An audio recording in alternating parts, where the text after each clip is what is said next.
안녕하세요. 투자꾼입니다. 영상번호 32번입니다.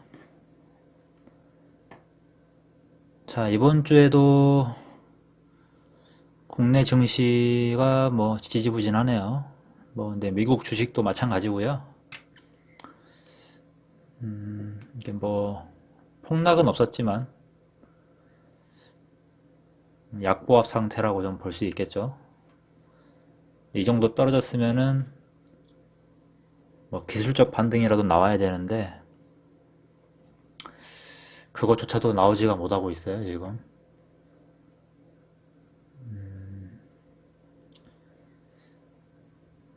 좀 문제가 있긴 있는 것 같습니다. 지난 시간에 이어서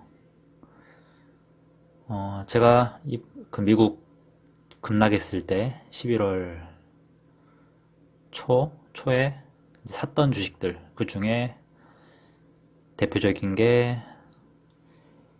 리츠랑 바이오 주였었는데 그런 걸 소개해 드리기로 했었죠.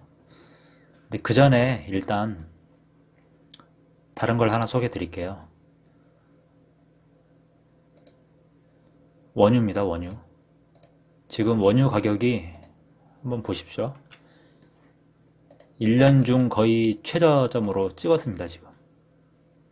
서부 텍사스유 WTI라고 하는데, 다른 것도 마찬가지예요. 브렌트유, 두바이유 다 마찬가지인데, 지금 천연가스는 엄청 오르고, 원유 가격은 폭락을 했습니다. 이거는 트럼프의 영향이라고도 할 수 있고, 사실상 이란 제재를 들어가고 산유국들을 제재하면 공급이 줄어들면서 가격이 올라야 되는데 정반대로 가고 있죠. 이거는 이게 경기가 이머징도 마찬가지고 미국 증시도 마찬가지고 경기가 확 죽으면서 소비가 줄어들 것이라는 그 예측이 하나 있고요. 둘째로는 정말로 공급이 과잉이다. 그런 측면도 있고 또 셰일가스를 많이 캐고 있다. 그런 측면도 있죠. 근데 그걸 정확한 원인을 누가 알겠습니까? 그런 건 다 그냥 갖다 붙이는 말이고 저는 그런 해석을 믿어본 적이 없는데 확실한 거는 엄청 싸다, 지금 기름이. 그래서 제가 산 거는 이겁니다. 신한 레버리지 원유 선물. 전에도 말씀드렸죠? 저는 이거를 레버리지를 하지만 다른 상품이 있습니다. 레버리지가 아니라 그냥 코덱스 원유 이런 게 있어요. 그걸 사셔도 되고요. ETF 코덱스 원유를 사셔도 되고, 좀 2배로 먹고 싶다 하시는 분은 신한 레버리지 원유를 사시면 됩니다. 보통 레버리지 하면은 빚내서 하는 위험한 걸로 생각하시는데 이거는 그냥 2배란 뜻입니다. 2배로 움직일 뿐이에요. 올라갈 때 2배로 올라가고 내려갈 때 2배로 떨어지고, 이제 원유 가격을 따라가는데 2배로 따라간다. 그걸 그냥 레버리지라는 표현을 쓴 거고요. 저는 원유 가격에 그렇게 관심이 없었어요. 근데 어제 뉴스를 보고 너무 떨어졌다길래 샀어요. 그저께 뉴스를 보고 어제 샀어요. 그런데 오늘 이렇게 바로 올랐죠. 이게 한번 오르고 나면은 그날은 변동을 크게 하지 않더라고요. 이게 국제 시세라서 야간에 주로 크게 변하고, 솔직히 우리나라 장이 열리는 시간은 큰 시장이 열리는 시간이 아니잖아요. 보통 유럽이나 미국이 낮일 때 이 가격이 변동을 크게 하고, 우리나라에서는 이렇게 항상 갭상승 개발하고 그날은 그렇게 큰 변화가 없어요. 그러니까 이건 장중에 단타로는 대응할 수 없죠. 그러니까 이건 약간 위험한 상품이라고도 볼 수 있습니다. 일단 소개만 드릴게요. 이거는 제가 추천하는 건 아닙니다. 네, 그렇게 하고 일단 제약얘기를 먼저 해보죠. 삼바 뉴스가 그냥 TV와 인터넷을 그냥 도배를 해버렸는데, 삼성바이오로직스. 제가 이 영상을 좀 빨리 찍어 드렸다고 해도 뭐 파시진 않았겠죠. 저는 국내 바이오 제약을 사지 말아라고 말을 하는 편입니다. 그 이유는 뭐 간단해요. 제가 잘 모르기 때문입니다. 제가 잘 모르기 때문이고, 뭐 잘 아시는 분들은 투자하실 수 있죠. 그쪽 업계에 계시다던가. 아니면 두 번째로 그냥 단타. 그냥 호재와 뉴스가 많이 뜨고 뭐 테마 이런 게 많이 엮여 있으니까 그런 걸 노리시는 분은 살 수 있겠지만 저는 절대 추천하지 않습니다. 이쪽에 뭐 큰 믿음을 가지고 투자하고 계신 분들은 이번 영상은 안 들으셔도 될 것 같아요. 뭐 괜히 기분 나쁘실 수 있으니까. 삼바도 그렇고 뭐 셀트리온도 마찬가지입니다. 뭐 우리나라의 제약 바이오들은 저는 위험하다고 봅니다. 뭐 가치나 뭐 성장 이런 걸 떠나서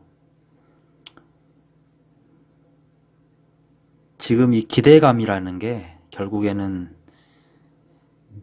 미국 진출이거든요. 세계 시장에 진출하는 거. 우리나라의 식약청은 아무 힘이 없습니다. 결국에 중요한 거는 미국 FDA의 승인을 받는 게 가장 중요하고, 뭐 임상, 1상, 2상, 3상 뭐 이런 게 다 미국 기준으로 하는 말이죠. 먼저 미국 그걸 보죠. 이거 약이라는 게 어떻게 구분되느냐. 화학약품으로 만든 약이 있고, 식물에서 주로 뽑아낸, 아니면 동물의 뭐 호르몬, 항체 이런 걸 뽑아낸 바이오 의약품이 있습니다. 그러면 이 오리지널 약이라는 게 있어요. 이걸 최초에 개발한 그 약을 오리지널이라는 이름을 붙여주죠. 예를 들어 뭐 페니실린이라든가 뭐 이런 아주 유명한 이름들 있죠. 그리고 그 특허가 일정 기간이 지나면 이제 특허를 모두에게 공개합니다. 뭐 그 약 하나 개발해가지고 평생 뭐 그걸로 먹고 살게 허락을 하지 않고요. 그 기술이 풀리는 겁니다. 딱 이렇게 아무나 이 조합을 쓸 수 있게. 그러면 다른 회사들이 도전을 하죠. 만약에 그 시장에 먹을 게 있다고 생각되면 그 약을 복제를 합니다. 케미칼의 경우에는 복제하기가 아주 쉬워요. 그 화학식만 보고 그걸 만들어내면 됩니다. 조합을 시키면 되고, 이 바이오 의약품 같은 경우에는 좀 힘듭니다. 왜냐면 예를 들어 똑같은 김치 맛을 재현해야 된다는 거죠. 그러니까 그 고춧가루가 해마다 같지가 않고 배추가 해마다 같지가 않은데 그 똑같은 김치 맛을 재현하기가 상당히 어렵거든요. 그래서 이 바이오시밀러가 더 유망한 종목으로 뜨고 있죠. 이거는 복제하기도 힘들고 그 기술의 가치도 매우 크다. 그리고 약간 화학약품에 비해서 안정적인 그 인체에 덜 무해하다 이런 인식도 좀 있는 것 같고요. 그러면 우리나라에 지금 셀트리온, 뭐 신라젠 뭐 이런 데 다 뭡니까? 다 이런 제네릭이나 바이오시밀러입니다. 이 회사들을 제가 왜 추천하지 않느냐? 절대 오리지널을 이길 수 없습니다. 절대 오리지널을 이길 수 없어요. 단지 뭐 브랜드, 뭐 기술력, 역사, 그리고 시장을 선점한 것, 이런 것만을 가지고 말하는 게 아닙니다. 이 오리지널의 힘은 카르텔에서 나옵니다. 담합이라고 하죠. 가장 큰 시장이 어디죠? 미국입니다. 미국 시장이 가장 큰 시장이고, 여러분들이 이 영화를 보셨는지 모르겠어요. 다큐멘터리라고 해야 되나? 시코죠, 시코. 마이클 무어 감독의 시코. 이게 미국의 의료보험 제도를 신랄하게 비판한 영화인데, 이거 짧게 그냥 EBS 영상에 한 5분짜리로 요약이 돼 있어요. 네이버에 검색해 보시면 나올 겁니다.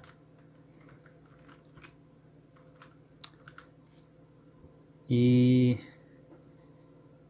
단지 이건 비즈니스라는 거죠. 이 카르텔은 보험, 제약, 의료, 유통 이런 대기업들이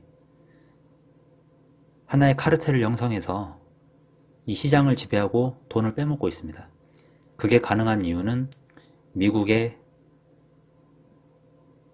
이런 의료 시스템이 민영화되어 있기 때문이에요. 그리고 미국은 로비스트의 나라라고 하죠. 모든 게 다 돈과 연관되어 있는 겁니다.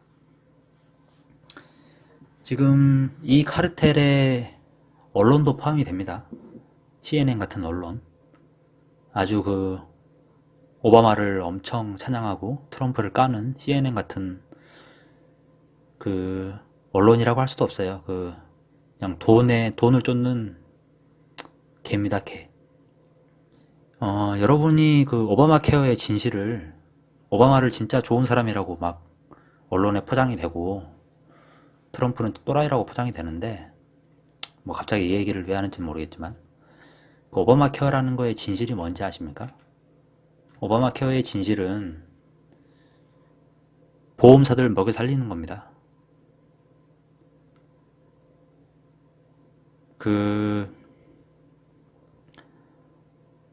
미국의 의료보험이 너무 비싸서 가입을 못해요. 이 시코의 주요 내용이 그겁니다. 이 민영화된 의료보험 제도고 병원들이 너무 비싸기 때문에 의료보험이 있어도 아무 쓸모가 없는 거예요. 그 쓸모없는 의료보험을 가입을 안 하면 벌금을 부과시켜 버립니다. 그러니까 가입해도 쓸모가 없고 비싸서 가입도 못하는 의료보험을 전 국민에게 강요를 한 거예요. 왜? 보험사들의 로비를 받았기 때문에. 이게 오바마 케어의 진실이고, 그래서 트럼프가 오바마 케어를 폐지할 수 있는 겁니다. 오바마 케어가 좋은 제도라면 절대 폐지할 수가 없어요. 이게 단지 다 돈 때문이라는 거죠. 로비 때문에. 모든 정치가 다 이렇게 흘러가는 겁니다. 이게 우리나라에서도 의료사고가 나면, 예를 들어서 뭐 신해철 씨, 엄청 그렇게 유명한 사람이 의료사고를 당했는데도 의료계를 어떻게 할 수 없습니다. 그 의료 지식이라는 것과, 한마디로 의료계라는 게 지식인들이라는 거잖아요. 지식인들, 그리고 부자들, 돈과 뭐 이런 권력을 가진 생사여탈, 환자의 생명을 지고 있는 사람 아닙니까? 이런 의료계와, 그리고 제약, 약을 만들고, 그리고 보험, 환자들에게 돈을 뜯어서 이 제약사나 의료계에 돈을 대주죠. 보험사가. 그리고 이제 유통사는 우리나라에서는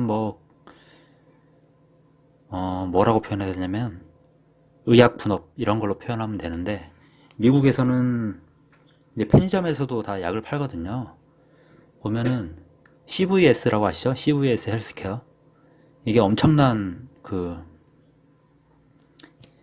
미국의 약 드럭스토어입니다. 이런 게 다 한 통속이에요. 한 통속이고, 미국이 로비스트의 나라라는 건 다 아시죠? 이건 뭐 영화에도 많이 나오고, 넷플릭스의 하우스 오브 카드라는 영화를 봐도 잘 표현이 돼 있죠. 그러면 이 메디컬 카르텔이라고 구글에만 쳐봐도 많이 나옵니다. 유튜브에 뭐 음모론으로 보일 수도 있겠지만 이런 게 많이 나오고, 실제로 이제 미국에서 사는 그 교민들이나 뭐 미국에서 일하는 사람들에 보면은 미국 병원이 진짜 비싸다 이런 말 많이 듣죠. 유튜브 같은 걸 보면 많이 나옵니다. 이게 이야기가 너무 길어지는데 아무튼 이런 게 뭐가 문제냐. 셀트리온에서 어떤 약을 개발하든 신라젠이 어떤 약을 개발하든 미국 시장을 먹을 수가 없습니다. 미국 시장은 이미 이 담합 속에서 확고하게 자리를 잡았어요. 이 의료계와 드럭스토어에서 오리지널의 약만 판다는 거죠. 얘들은 담합관계고 당한통속이기 때문에 이 바이오시밀러 약을 사주질 않아요. 판매가 안 된다는 거죠. 지 셀트리온의 매출을 보면 유럽에서는 매출이 성장하는데 미국에서는 매출이 성장하지 않습니다. 미국에서 팔리지가 않아요. 드럭스토어에 깔아놔도 팔리질 않아요. 그나마 그게 테바라고 그래도 그쪽에 큰 손들하고 연계를 다 해서 그 정도입니다. 그쪽 제약사나 유통사와 손잡지 않고 진출을 할 수도 없어요. 아예 진출할 수도 없고 손을 잡아도 오리지널을 이길 수가 없습니다. 그리고 지금 오리지널들이 얼마나 폭리를 취하고 있냐면 얼마 전에도 뉴스가 나왔죠. 에브비 유럽에서 미국에서는 꽉 찼고 있는데 유럽에서 지금 약간 밀린단 말이에요. 에브비의 그 휴미라가 이게 오리지널 약인데 이게 셀트리온 같은 데서 막 이렇게 바이오시밀러가 치고 올라오니까 약값을 5분의 1로 깎아버립니다. 10불 하던 걸 2불로 내려버려요. 이 오리지널 에브비한테는 이게 아무런 문제가 되질 않습니다. 걔들은 이걸 뭐 그동안 폭리를 취하고 있던 거를 약간 박리담회로 전략을 수정한 것 뿐인데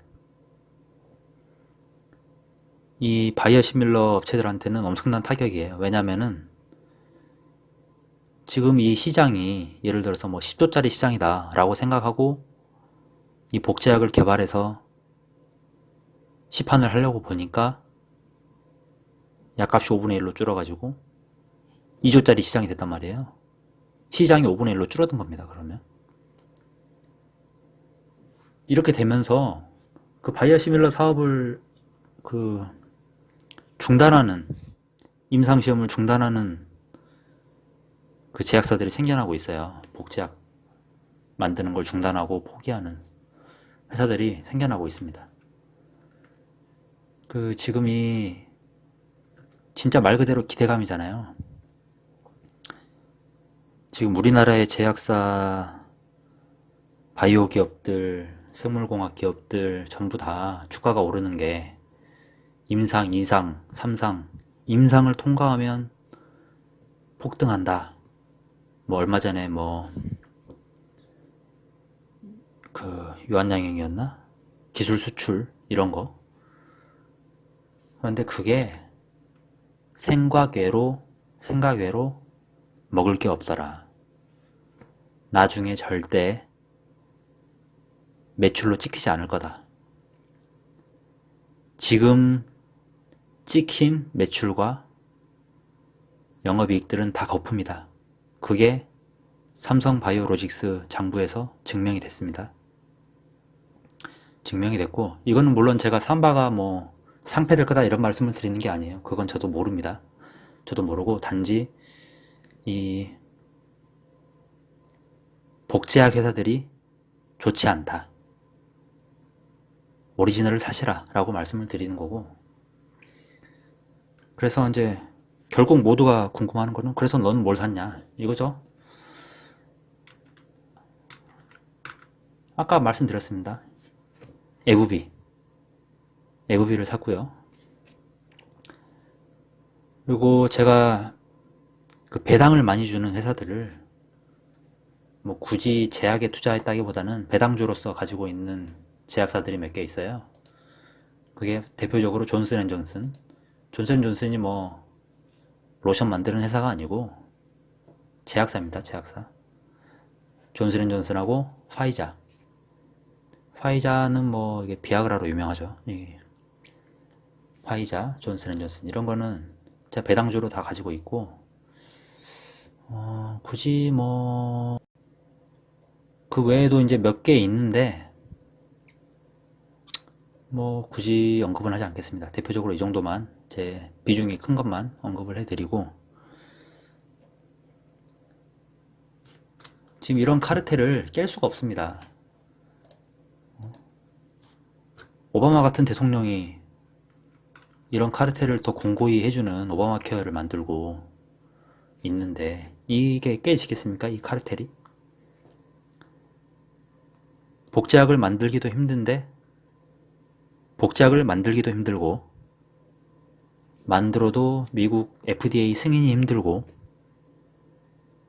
승인을 해도 현지의 의료계나 의료계에서 써주질 않고 현지 보험사에서 이 약은 우리 보험회사에 적용이 안 된다라고 말을 하는 이런 현실, 이 유통사, 드러그스토어에 깔아주지 않는 현실, 이게 그 마이클 무어 감독의 시코라는 영화에도 잘 표현이 되고 물론 그 영화가 너무 옛날 영화긴 하지만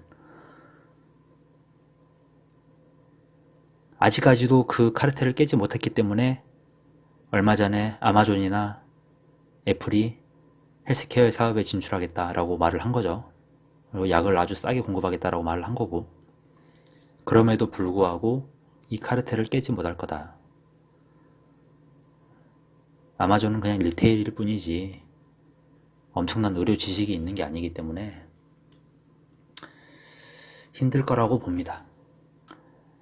다 이게 자본주의 사회의 비즈니스일 뿐이다. 다 민영화된 회사는 수익을 따를 뿐이고 로비스트들은 돈을 쫓을 뿐이고 국내 제약사들의 개별 주식들의 전망도 저는 잘 모릅니다. 잘 모르지만 확실한 거는 복제약 회사들은 좋지 않다. 한 가지를 추가하자면 제가 지난 시간에 말씀드렸던 거 우리나라가 아직 이머징 마켓인 이유 시스템이 형편없다. 삼바 같은 회사가 삼성바이오로직스 같은 사태가 다른 회사에서는 안 터질 거라고 생각하지 마십시오. 셀트리온, 신라젠 그 회계상에 문제가 없을 거라고 생각하지 마십시오.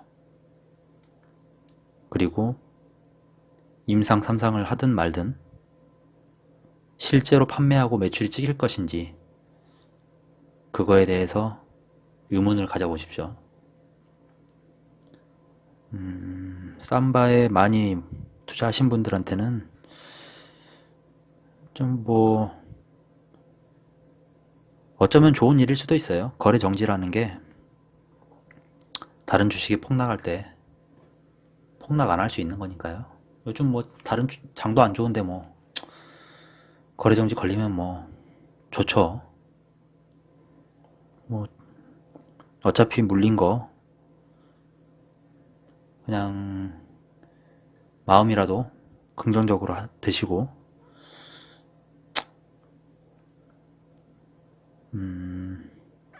미국의 제약사로 오시길 바랍니다. 미국의 제약사, 오리지널 제약사, 배당을 많이 주는 해자가 있고 배당도 주고 고수익을 내는 약값을 5분의 1로 깎아도 당당한 에브비 같은 회사에 투자를 하시기 바랍니다. 오늘은 여기까지고요. 리츠 얘기는 다음에 하죠. 감사합니다. 구독, 좋아요 눌러주시고요. 다음 시간에 뵙겠습니다.